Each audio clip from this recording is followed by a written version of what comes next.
I'm Jane Milhans, and I am the firearm instructor today and also on the board of Washington State Rifle and Pistol as the government affairs person. So women are the fastest growing group of gun owners in America.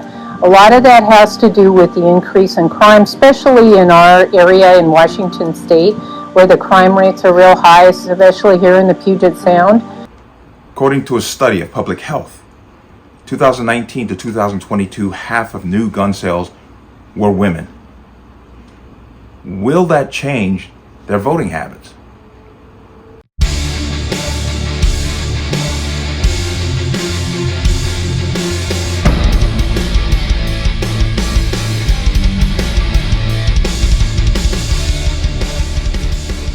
Welcome to another installment of the Connecticut Gun Bench. Today's video is brought to you by P.A.N. Firearms, LLC.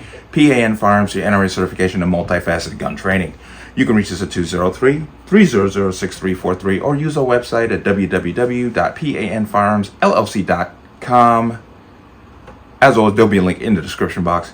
And if you like my channel, like my content, and what I do here, you can use the link in the description box. Everything is appreciated. Let's talk about this. Now, there has been a study put out by a public health organization known as the Harvard P.A.N. School of Public Health, and they're stating that women are making up half of all new gun sales. Now, as these women are starting to get the message, the writings on the wall, that the ultimate protection that they can bring for themselves is a firearm, and after they go through all the hoops that they go through to get licensed to have that firearm, I wonder if that will change their political views.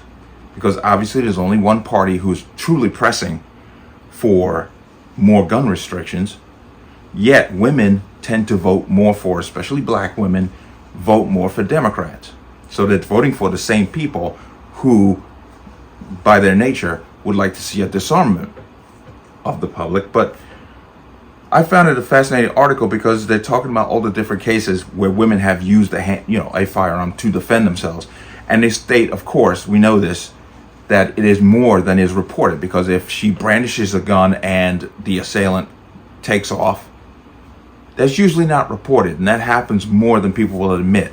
If you already know that the anti-gun groups went to the CDC to basically change the numbers on defensive handgun use, because that didn't fit their narrative. It actually hurt their narrative, but we already know about that. But I'll give you a little bit more context. Now, I have a lady here who is a firearms instructor, and I want her to go ahead and say her piece. So I'm gonna go ahead and play that. I survived a home invasion by two men. They didn't know I was home. They came in my house, and I shouted out a command to them. And they were in my kitchen, and they pulled open the sliding glass door. One guy took off and the other froze on my back porch.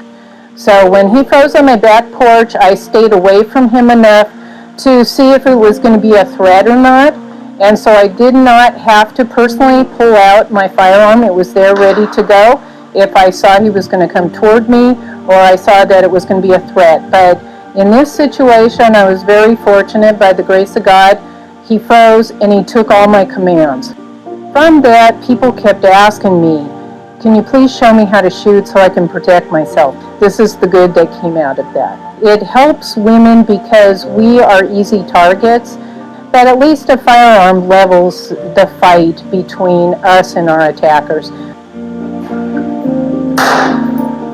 Women are want to take command of their situation. They still want to live their life, but they want to be able to protect themselves. And so, being that they are the fastest growing group, you'll see they are the ones getting the most concealed permits right now.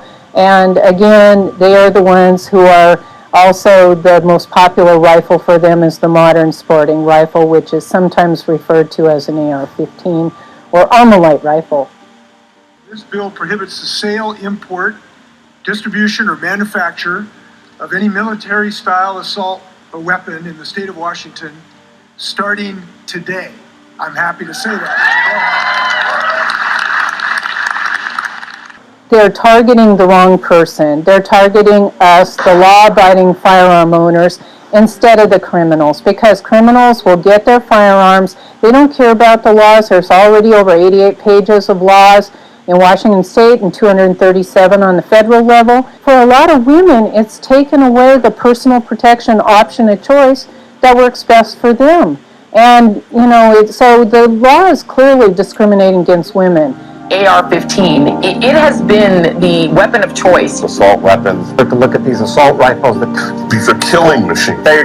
We should just go back to having an assault weapons ban. An assault-style weapon. Of military-style weapons. AR-15s aren't for defending homes. They're going out for mass slaughters. Supposed to be in the jungles of Vietnam. Now they're in first grade schools. Everything in the news and media is making it sound like this is the most murderous weapon out there, and this is what everyone's getting to kill our kids in school systems, and it's so dangerous. But no, I mean, it's completely misconception, and they're not educating us correctly. It's a lie, quite honestly.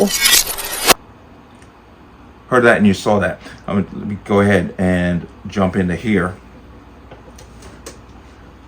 And this is a Fox News article. It's over a dozen women fend off violent exes criminals as gun ownership soars. And you've heard my series. I call it You Won't Hear It in the Mainstream Media. A lot of those stories are women who've used the gun to protect themselves against somebody breaking into their homes. I think I've definitely done more with women using guns in defensive situation than males. But gun sales boomed in 2020 with many women becoming first-time firearm owners. And good for them. But at least 14 women across the country used the firearm to fend off assailants between the waning days of July and August 22nd, local news reports show.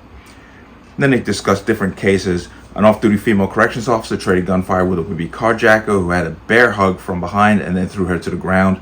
He was after her black BMW just after 10:30 p.m. in North Philadelphia, one of the most violent places out there. She was one of at least 13 other women who thwarted attackers over a roughly 3-week period this summer. Quote, can we take a minute to appreciate how many women have protected themselves and others with firearms in the last 2 or so weeks? It's basically a highlight reel of just how important the right to keep and bear arms is for us too. Heritage Foundation senior legal fellow Amy Swearer posted on X, previously known as Twitter, detailing the cases. Local news reports from Arizona to Pennsylvania. I just did one in Arizona about a woman, literally a sex offender was trying to break into her home and she shot and killed him. To Pennsylvania showed that between July 29th and August 22nd, there were at least 14 instances of women fending off assailants, most notably their own exes. 14 instances that have been actually reported. Okay. A woman in Pottstown, Pennsylvania, for example, shot and wounded the father of her child on August 11th after he assaulted her. The man was shot in the shoulder and had an outstanding warrant for violating a protection from abuse order to stay away from the woman. He admitted to authorities that he had assaulted his child's mother before she shot him, the Pottstown Mercury reported. On August 11th, Jackson, Mississippi, another woman grabbed her illegal firearm when she spotted a group of masked suspects outside her home as they tried to carjack her husband and son. I did a story on that.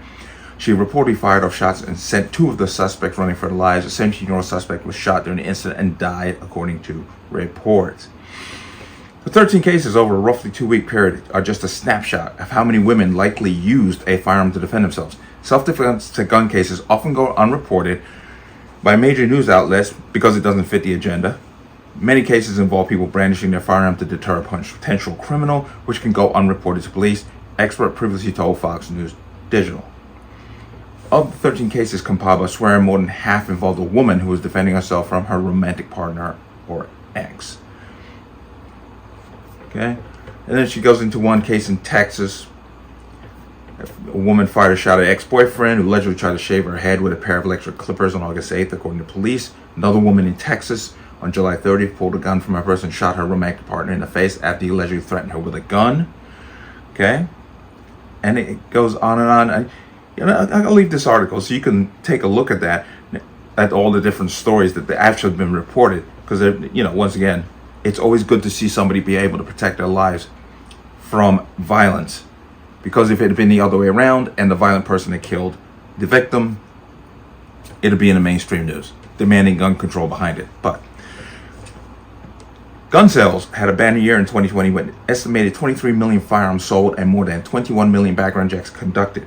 The numbers smashed records and notably spiked at the onset of the pandemic in March 2020, before jumping yet again in June of that year as protests and riots spread across the nation in response to the death of George Floyd at the hands of Minneapolis police. By gender, gun ownership is also booming among women between 2019 and 2021 as gun purchases exploded. About half of firearm customers were women, according to the Harvard T.H. Chan School of Public Health. Women were the most likely new gun owners demographic during those years, researchers found. Now I'll come out of there, but let's kind of go further with this. More and more women are buying guns to defend themselves. More and more women are using guns to defend themselves. But how does that affect the political aspect? Are they going to continue to vote for the party that wants to basically disarm them and leave them as victims? Like I said before, Democrats, most women vote Democrat, especially black women. So they're voting against their own best interests of self-defense, which is very, very interesting because they can't seem to correlate one to the other. I am an NRA instructor, and I've done about half and half. I've had about half women, half men out of the people I've done so far that I've put through the class. And I tell them all the same thing. You've seen everything that you've gone through to get this permit to be allowed to go buy a gun, which is really disturbing in itself. And that's a whole nother conversation that I've had on and off with other people. Now that you've gone through all this, do you think that gun restrictions are in your best interest? And I always get the resounding no.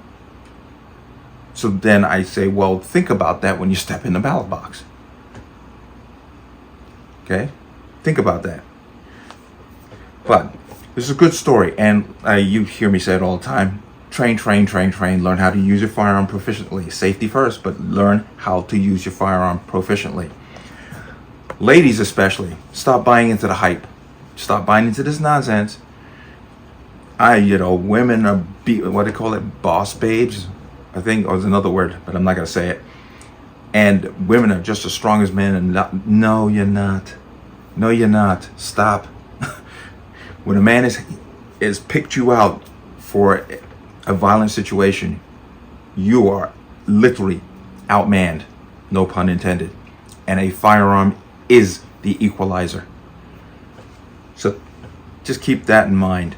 But I'm glad to see women are starting to catch on and starting to take care of their own business. The police will come after the fact. Okay? It's very rare that a police officer is literally be able to respond in the midst of an event. It's usually they come after the fact, is after the event's over, and whatever that outcome of that event is actually going to be. But good news, ladies, I have no problem with it. You're a law-abiding citizen. I say all law-abiding citizens should own a gun. And unfortunately, some states, Connecticut included, seems to have this hankering for holding the public to a higher standard than the criminals. Criminals get a slap on the wrist. Law-abiding gun owners get put underneath the microscope. That's unfortunate, very unfortunate. But let me know what you think. As always, you can leave your comments in the comment section below. And as always, any statements of violence or statements that lead to violence will be removed. Please like, share, comment, subscribe. Don't forget to hit that notification bell so you're notified the next time a video goes live.